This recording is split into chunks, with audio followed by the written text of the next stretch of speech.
Hi, and welcome to Democracy Undecided. Our series is about how state democracy and eventually systems organized through politics and policies shape everyday life. If you are new to our channel, you will get more from today's episode by watching our earlier videos on this channel.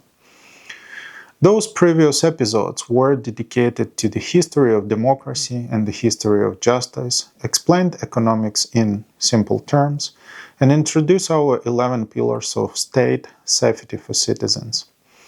Building on that foundation, we then started to explore Switzerland, specifically how Swiss democracy works, how justice is delivered, and what economic outcomes these institutions produce for citizens.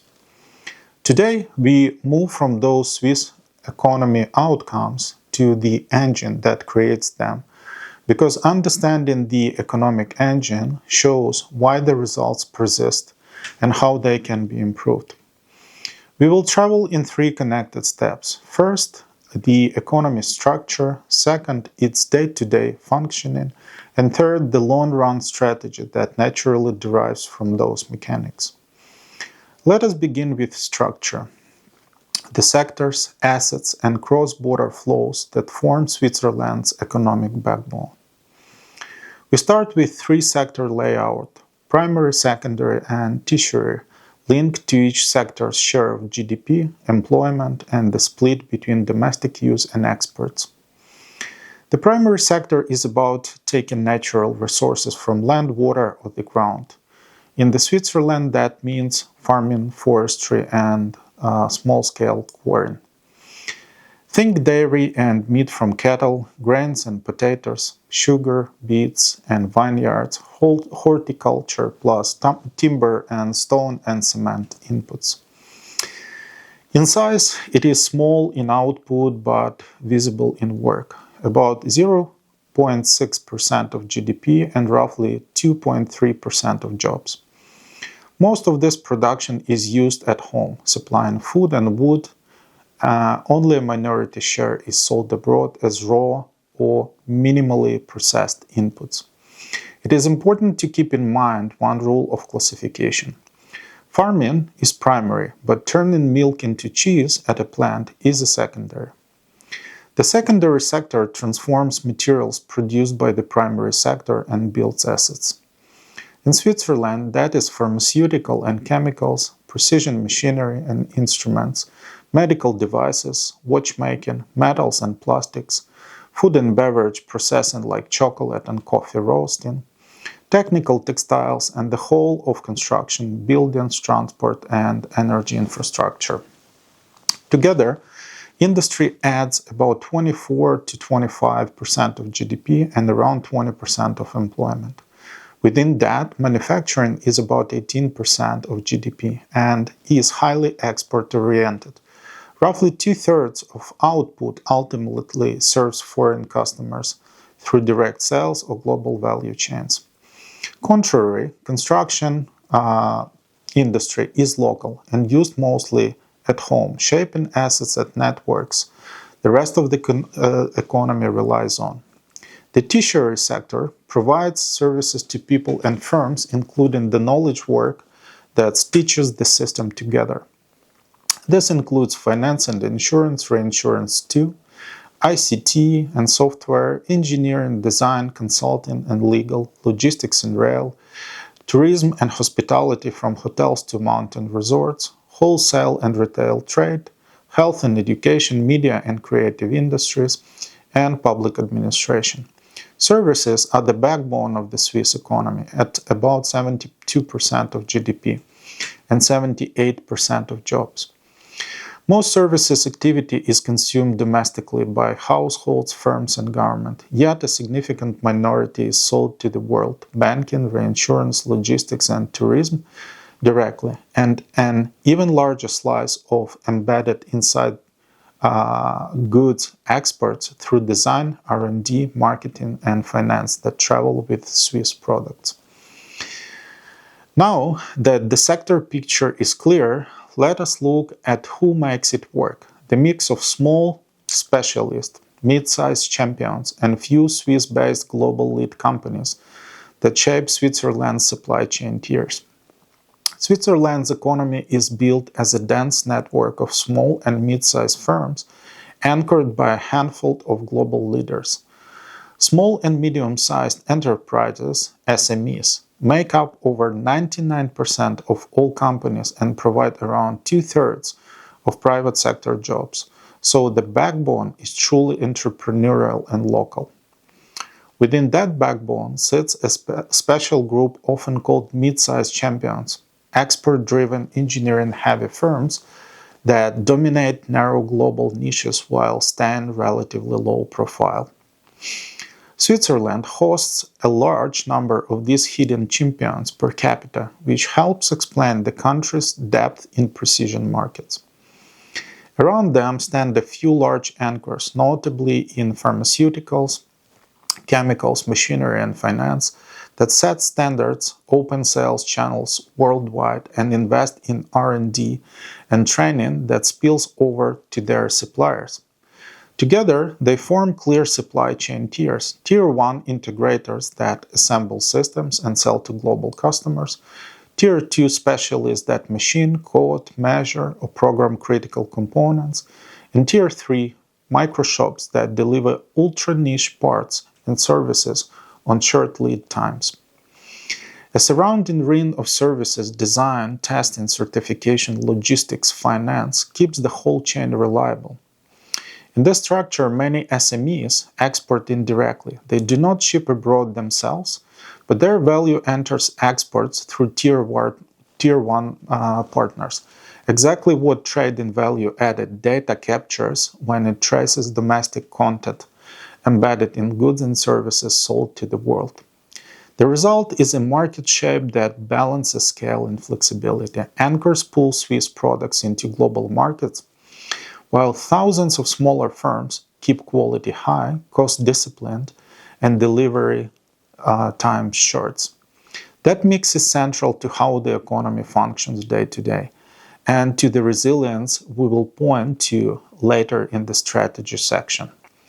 To see an example of how industrial organizational interconnection and its functioning brings economic results in practice, let's have a look at the big building blocks, the scaffolding the whole economy stands on.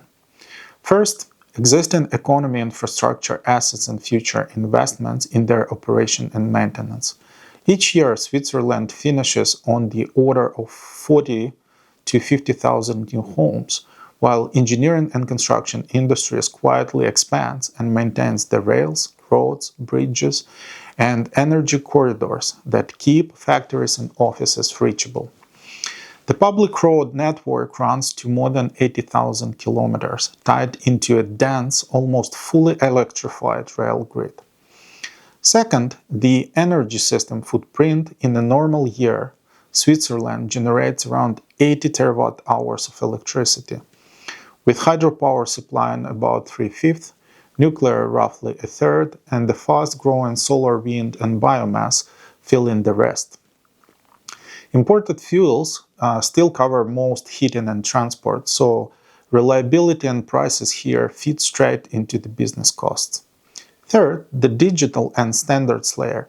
Near universal 5G coverage and expanding fiber make data move as predictably as trains, while the national accreditation and metrology system audits hundreds of labs and certifiers and verifies tens of thousands of measuring devices each year, which is the quiet backbone that lets a Swiss-made stamp cross borders with minimal friction. Together, these blocks set speed, cost, and economic credibility. They explain one-week lead times, quick product validations, and why customers trust Swiss certifications, labels, and deliveries. Not everything Switzerland makes crosses the border. A large share stays home and powers daily life. Households spending just over half of GDP keep local services, utilities, and a good share of food producers busy, while government consumption adds roughly 11% of GDP for public services. Taken together, final consumption at home is a bit over 60% of GDP. On top of that, the country reinvests heavily. Gross fixed capital formation is about 25% of GDP, funding new housing and infrastructure, equipment for factories and offices, and intangible capital such as software and research and development. Add those up, and domestic final demand, households, government, and investments come to roughly the high 80s% of GDP, which is why inside the border demand matters so much for jobs and prices. At the value-added level, the mirror image is clear. About 36.4% of Swiss value added is pulled by foreign final demand, meaning roughly 63.6% is ultimately created by Swiss demand. Inside the border, firms buy extensively from other Swiss firms.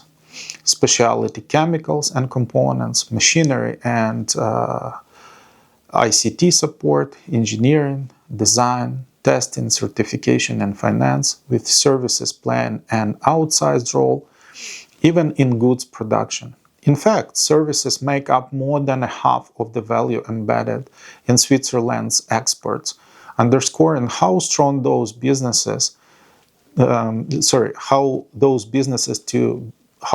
business-to-business links are on home soil.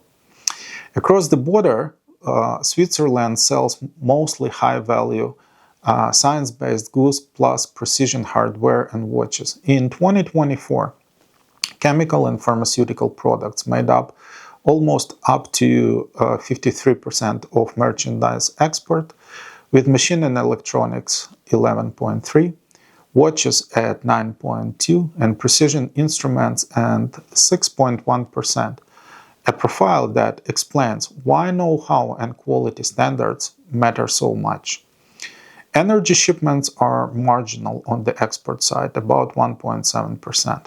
On the import side, the pattern shows what the engine needs to run: critical intermediates and producer equipment first, energy carriers second, and key consumer goods third.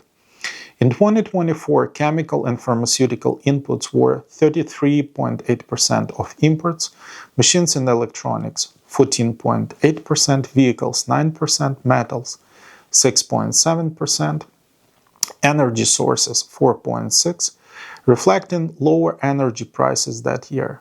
Food, beverages, and tobacco were 6%, and textiles, clothing, and shoes 5.3%. Read simply, Swiss firms import a lot of what they need to make high-end products, and households import a smaller but visible baskets of everyday goods. One housekeeping note for our charts: gold flows. Switzerland is a global refining and transit hub, so swings in non-monetary gold can distort trade values and bilateral balances. That is why official reporting often uses a business cycle total that excludes precious metals, stones, works of art, and antiques, and why the Swiss National Bank has cautioned analysts to treat gold-driven surges separately.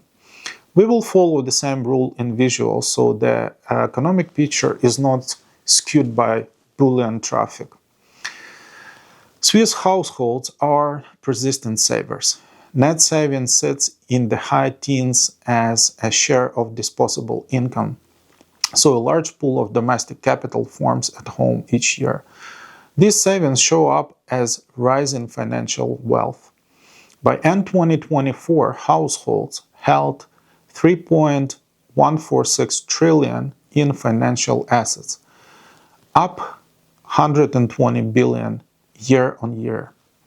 On the liability side, they owed 1.037 trillion, of which 953 billion were mortgages. So most households' borrowing is housing related. A second channel of savings is the pension system. Occupational pension funds, the second pillar, manage roughly 1.13 trillion at the end of 2023, invested across bonds, equities, real estate, and infrastructure. Banks then intermediate these savings into credit. On their balance sheets, mortgage lending dominates. In 2024, mortgages accounted for 86.7% of all domestic bank lending, with total outstanding mortgages 1.229 trillion. Non-mortgage lending, working capital lines, equipment loans, leasing makes up the remainder and finances day-to-day business needs. Funding is mainly customer deposits with an added long-term channel via covered bonds backed by mortgages. Covered bonds represented about 17% of outstanding mortgages funding in 2024. Pension funds and insurers also hold a single-digit share of the mortgage market directly, adding diversity to funding sources. On the investment side, Switzerland reinvests heavily at home. Gross fixed capital formation is about 25% of GDP, financing business capex, equipment, software, and R&D, as well as construction and housing. In short, household and pension savings flow through banks and markets into two main pipes: business investments that lift productivity and mortgages that anchor household balance sheets and the construction cycle. Taxes collection is also playing a vital role in Swiss economics. On personal income level, Switzerland runs taxes over three layers: federal, cantonal, and communal, with cantons holding real autonomy and communes adjusting the final bill through local multipliers. This creates visible rules-based tax competition across the map. At the federal level, personal income tax is progressive with a top marginal rate of 11.5%, which is then added to the cantonal and communal portions to get the total you actually pay. Across cantonal capitals, that combined top personal rate typically lands between about 22 and 45%, depending on where you live. Communes apply multipliers to the cantonal basic tax. So, two towns in the same canton can differ meaningfully. One reason firms and families shop locations. Let us assume you earn 60,000 francs in the city of Zurich. You are 25, single, no kids, and not paying church tax.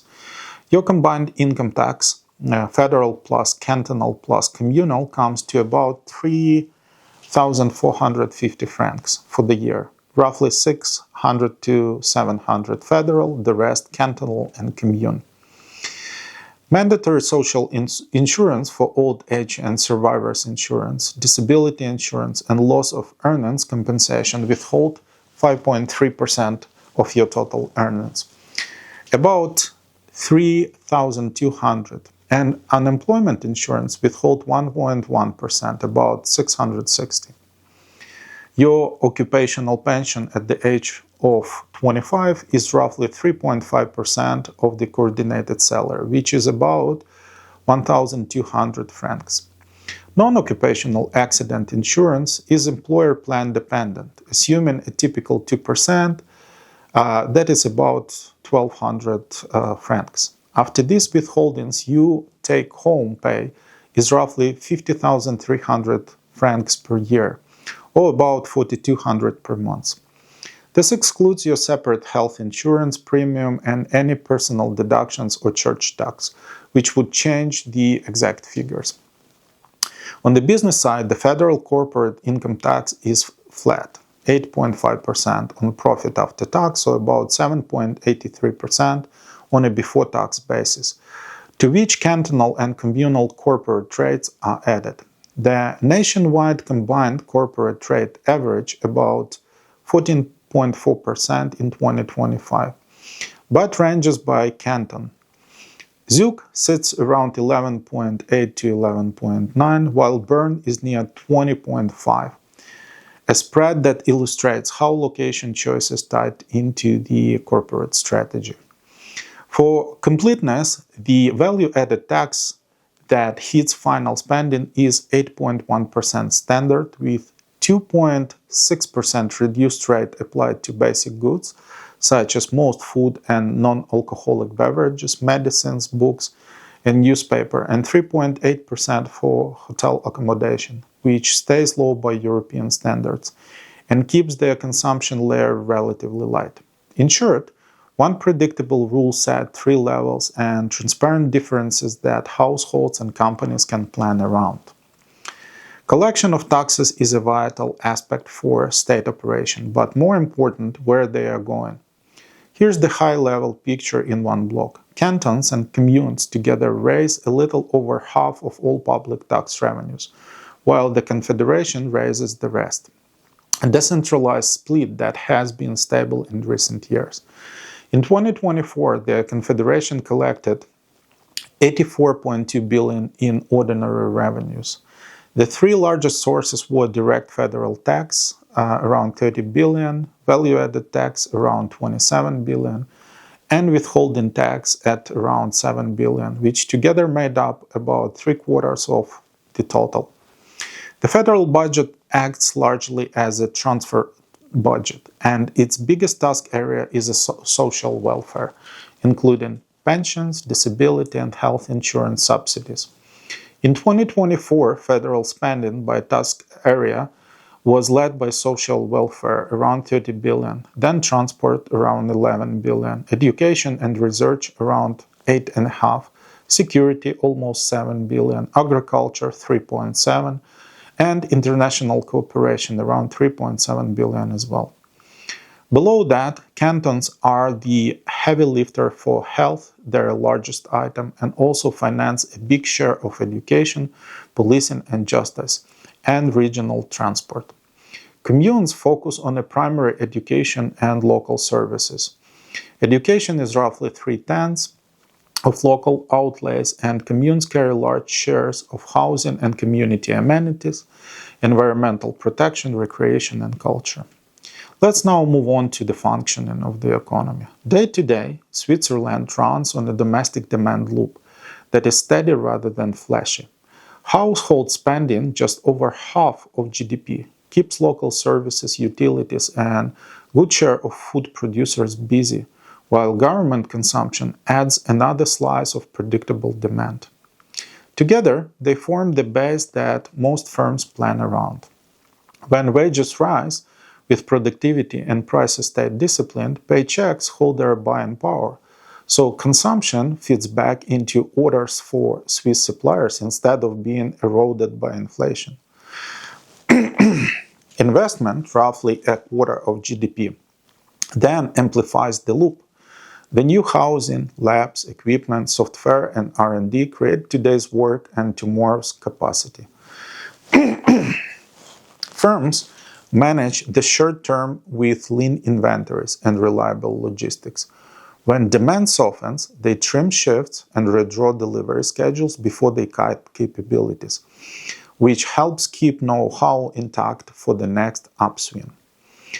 Because about 2/3 of value added is ultimately absorbed at home, this inside-the-border engine stabilizes jobs and prices even as exporters ride global cycles.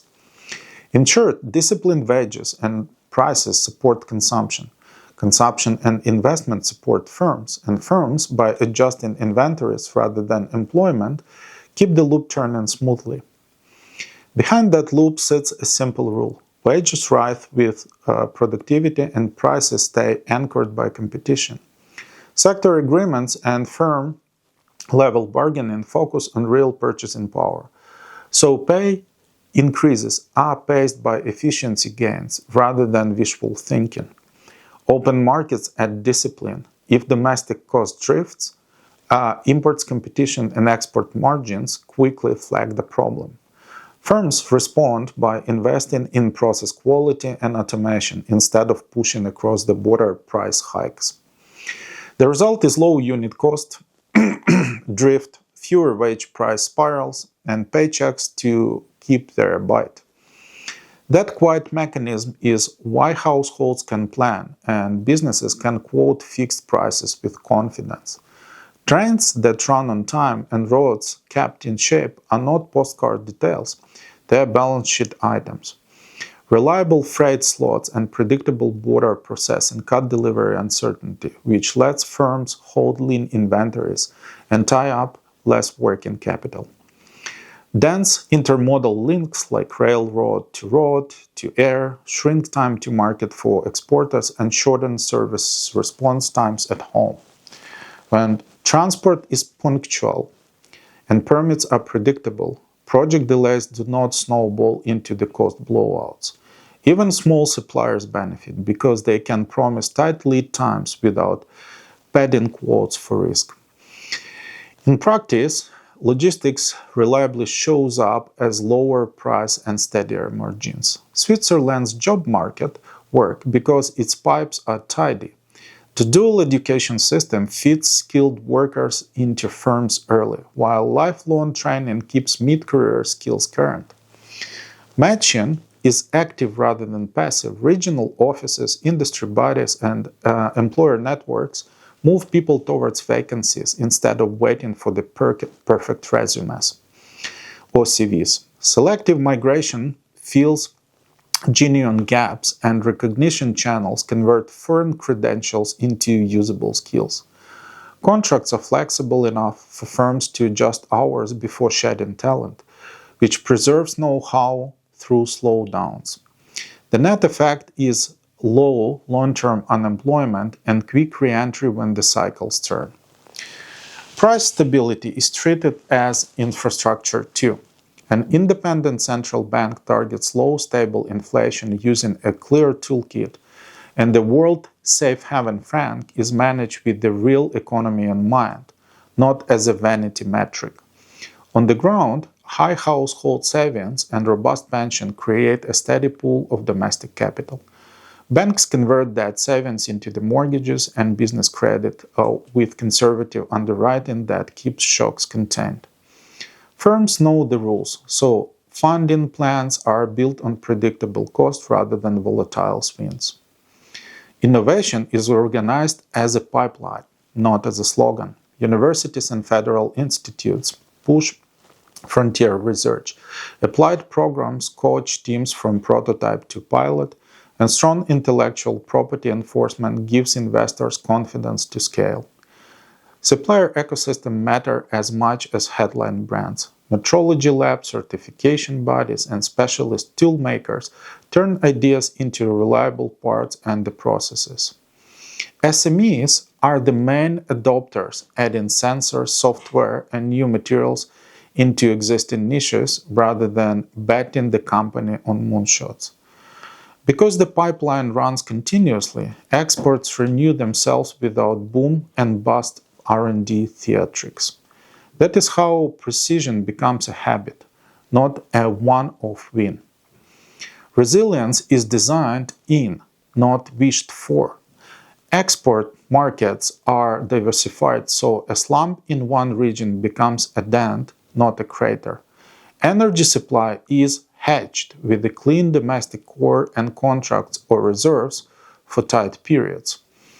Fiscal rules keep room for maneuver when the cycle turns, and insurance, public and private, spread tail risks that would otherwise sink individual companies. Civil protection discipline extends to businesses. Contingency plans are written, rehearsed, and funded. Put together, shocks arrive, but they do not cascade. To keep the system honest, Switzerland watches a small dashboard rather than a wall of numbers. Housing supply versus rents tells you if people and firms can settle near the work. Energy input, cost versus industry margins signal whether competitiveness is eroding. SMEs' birth and death rates attract dynamism in the backbone. On the time delivery and inventory turns show whether logistics are still saving money. Apprenticeship intake and credential recognition measure whether the skills pipeline is keeping pace.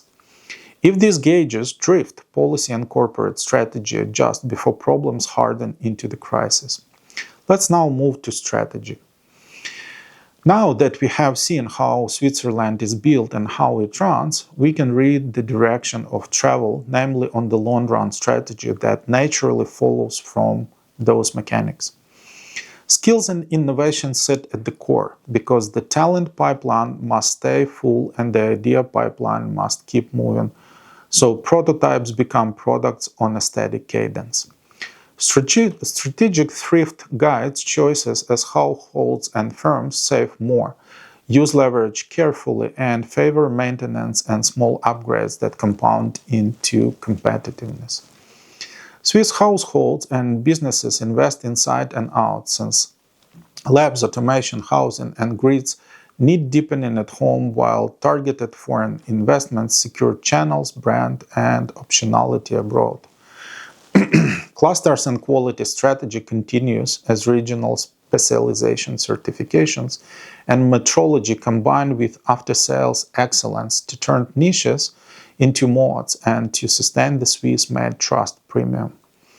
Energy and sustainability set the path. As the clean generation core is reinforced, storage and power flexibility are added, heat and transport are electrified where it pays, and remaining imports are hedged for reliability and stable prices. Trade and geopolitical hedging stay active because markets and inputs are diversified. Neutrality and predictable rules keep Switzerland welcome, and nearshoring together with friendshoring shortens lead times on the components that matter most.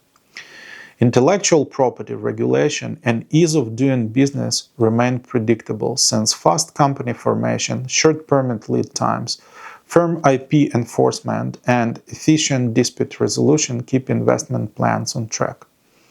Housing, land use, and infrastructure support competitiveness as jobs are matched with homes, density grows around transit, and logistics capacity arrives ahead of demand with permitting that is reliable rather than lax.